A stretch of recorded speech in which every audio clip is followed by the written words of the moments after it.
You know when we put those speed things up, those Yes. white things, okay, what does that do? I mean, it's just supposed to just... It's supposed to bring awareness. Diversion? It's supposed to bring awareness to the driver of how fast they're going. When people are oftentimes speeding, they're not looking down at their, they don't realize how fast they're going. Especially when the roadway is built like a freeway, you could be going 40 thinking you're only going 30 because it feels different. And so those signs are supposed to bring awareness to the drivers that, hey, you're speeding, and it's got flashes on it to signify. State law doesn't allow us to write tickets on those. Oh, okay. We can't use those cameras to write tickets, but it's more about bringing awareness to the drivers to slow down. And we do rotate those throughout the cities based on data. Yeah, okay, because I noticed quite a few on military. Yep. Yeah, okay. Yep. Mayor Rep, Yes. what time frame are we looking at for the Probably within the final? next 4 to 6 months. I hope by spring to have it back. Any That's how chance long that it's we gonna could take to do it. temporarily? I can't because it's a state highway. That's the issue. Okay, so we wait patiently. Okay, thank you. But Not we- 4 to 6 months to start, you mean? No, to completion. To Yep. completion? Yep, Okay. absolutely. I just want to make sure. Now, with that said, I think the chief's here tonight and hears the concerns, and he'll make sure target enforcement stepped up. Any other questions? We will take a vote. Councilmember Archibald? Yes. Councilmember Ashford? Yes, Councilmember Haremza? Yes. Councilmember Lamb? Yes. Councilmember Mosrak? Yes. Mayor Rep. Yes. Item 5.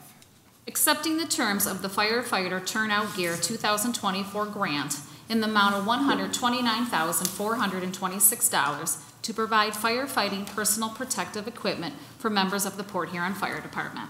Is there a motion?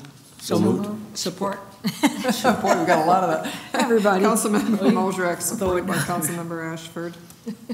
Madam Mayor and Council, I just want to thank the chief for being proactive and going out and seeking funds from the state to help with these costs.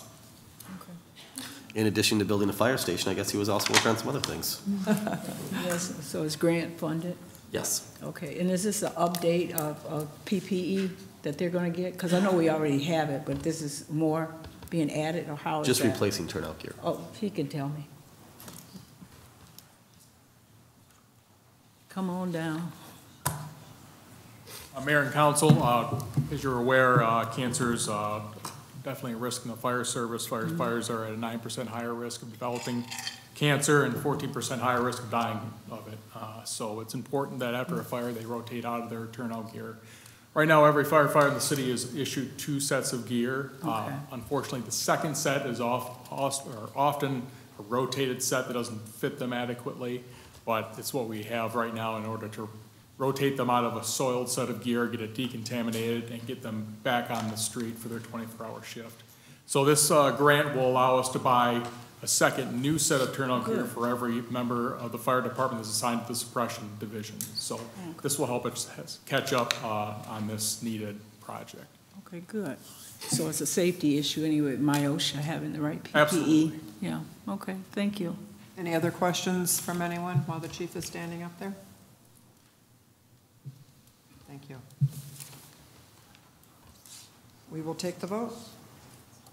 Councilmember Ashford? Yes, Councilmember Haremza? Yes. Councilmember Lamb? Yes. Councilmember Mosrak? Yes. Councilmember Archibald? Yes. Mayor Rep.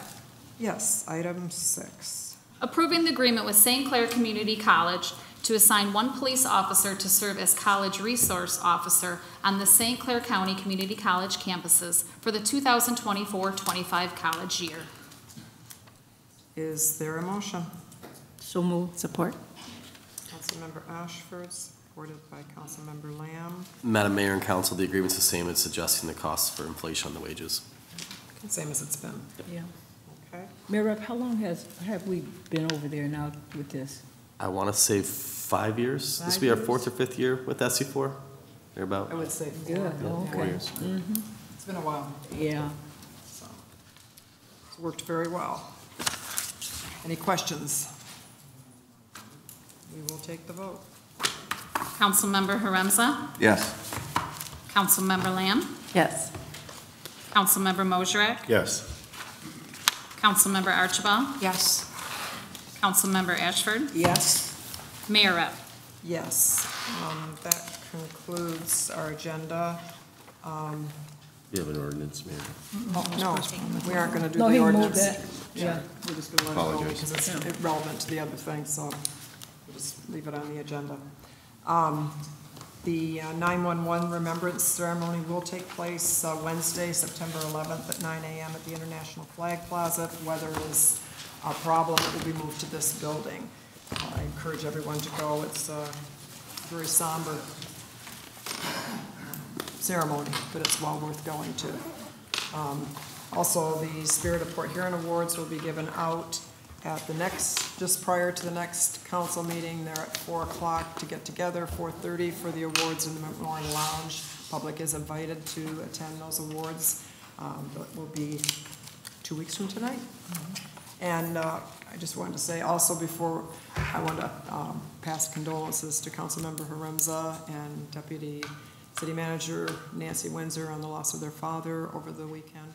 So, and we had a lot of things that were brought up during public audience tonight. And obviously, we do take those seriously and look into them, but there's a couple of them that I would ask the city manager if he would comment on. One being the canal to the trash, homelessness in the woods and the Riverwalk in Pine Grove Park, and the master plan. Yes. First, the canal. I said it was my hope that we would get permission from the state to move forward in 2 weeks. I never said it was going to be moved in 2 weeks. That is a false statement. Where we're at right now with the canal is we were not able to open it up because Eagle did not allow us to do it. We do not control that river. We are regulated by the state of Michigan. We are working now with FEMA to do the open up the bidding, get approval and open up the bidding for the repairs of the canal. We met out there with the township officials last week to go over the scope of work. We are hopeful that this fall we'll be well underway. Once the work starts, it goes pretty quick.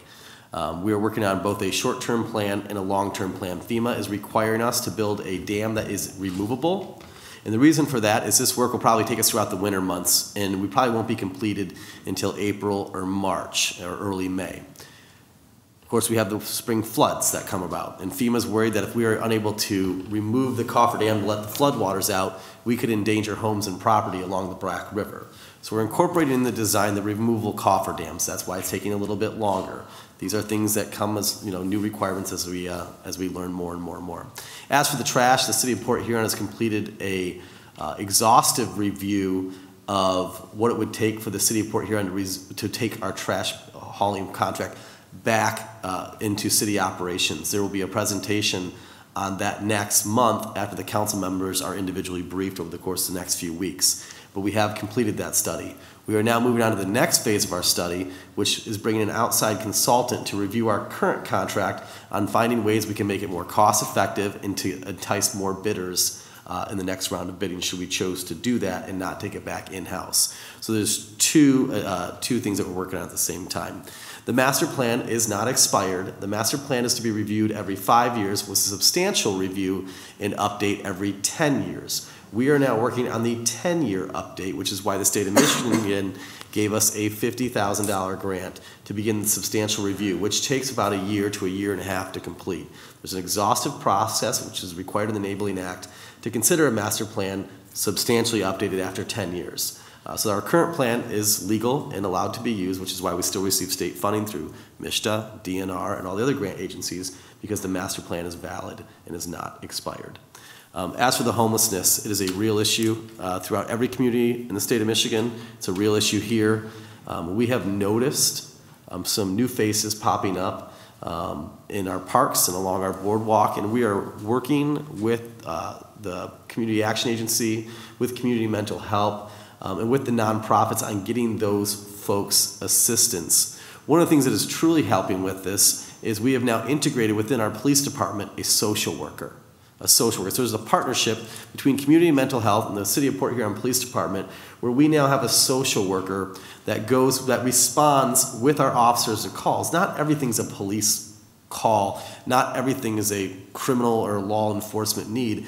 Kicking someone out of a park kicks them out of the park, but there's a deeper need there that needs to be solved. And so having a social worker with them that can point them to the resources and get them a caseworker at the proper agency is really the long-term solution, is getting folks help. So we are working on those innovative projects with our stakeholders. The city of Port Huron can't solve homelessness, but there's about 13 different groups within the city that can work together to take a good swing at it. We are not seeing any foreign migrants or immigrants from our southern border coming into our community. That has not been what we. That is not what we have in Gulf. We interview the people we engage with and ask them where they're from. In fact, Deputy City Manager Nancy Windsor and I walked through Pine Grove Park and met with the homeless people. There was 2 homeless people there at the time. And we interviewed them, where are you from, how long have you been here? And we were surprised to learn that they've spent their entire life in Port Huron. And they're just an older couple who spent their entire life here. And we asked them, do you need citizens help getting someplace to stay? And it was clear they were living with all their belongings. And so, we're trying to have a heart here. And if these were our grandparents or our parents who were out struggling, or our brothers and sisters, what would we do? And so we're working with different agencies to get help and to really find a long-term solution. But every community is facing this. With the rising cost of housing and rents going up, this is becoming a national crisis of people who can't afford a place to live. There's not the low-cost efficiency apartments you used to be able to sneak into. And so, ma'am, I'm speaking. I'm speaking, ma'am. You can't talk from the audience back up here. You can talk after the meeting if you want to. So we are working with a whole systems approach on how we can address this, and it is challenging, and so I just got to be candid with it. And what was the last one I'm missing? No, you didn't. You got it all. Okay. If you find a homeless person that's, in the woods or persistently being in a certain location, you can call me at my office and let us know, and we'll make sure we get a social worker to make contact with them. One of the things as well I'll say is a lot of folks don't seek shelter until it gets cold. So for instance, a couple of years ago, I went and visited a homeless gentleman who was camping on the side of 94 off the off-ramp there, right off there by, off the exit there. We walked up and we said, sir, can we help you get a place to live and a place to stay? And he's like, what are you talking about? I'm camping. I'm fine. I don't need a place to go, thanks, but no thanks. And so there are all those folks that until it gets cold out don't seek shelter, seek a permanent housing. And so, there is that out there as well, so we have to deal with as well. So it's a whole host of challenges. I wish I had a simple answer for you, but we're going to work as a community to tackle it, just as every other city in the state and across the country is doing. And this probably get worse with the housing shortage. I mean, there's no doubt this is a symptom of a greater disease. The men's shelter is open again, is it not? Yes, it will be opening back up if it hasn't already. Yeah, but it will be this month, yes. Is there anything else from council? Mayor, Yes, Mayor Tim. I know it's been said before, but I want to address Holden's comment that if the city council would have moved quicker and passed a marijuana ordinance, we wouldn't be faced with the one the voters voted in on that particular election. And I'm pretty sure it's been said about 20 times at least. The city council passed an ordinance allowing marijuana dispensaries within the city of Port Huron, 7 locations. That would be in industrial only, not in residential neighborhoods. That was overridden when this group came in and put it on the ballot. It was not because the city council did not pass one. It was not because we didn't do our job. We voted to accept it. We voted to have them there, but we put parameters in place that would protect neighborhoods, protect schools, child cares.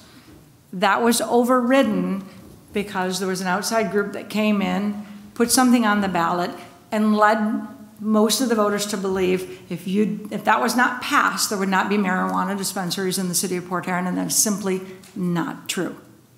To add to that, under state law, when you bring a voter referendum, you can put on the language, so you get to publish one sentence, right?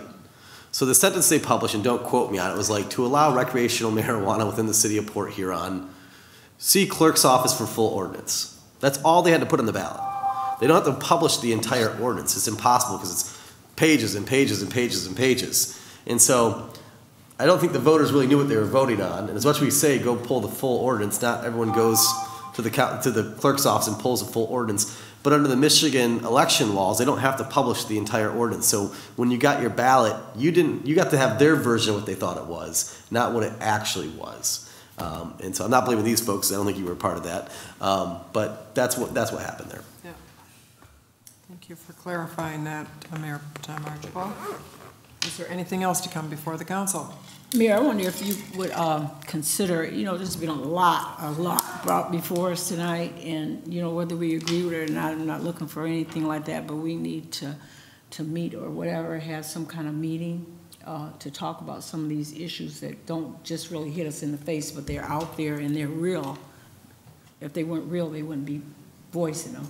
And so we need to Like a special work session. like a special work session and try to get some things moving. You know, we don't have You know, to this is wait. something that was actually talked about when we had our goal session, that we should meet Yeah. more in a casual, and actually I talked to the city manager about having something Good. scheduled here coming up in the next month, so yes, I Okay. agree with you that that's something that we should move forward with, to Yeah. talk about a lot of these issues, rather than having to come up at the end of the meeting and talk about them. Yeah, and we need to be a little bit more intentional about this group meeting, not just us. We can't talk to each other. It's like talking to the choir. We need some people to know what they're doing or can give us some answers to go in the right direction, to bring our city back to, you know, what they think it ought to be looking like.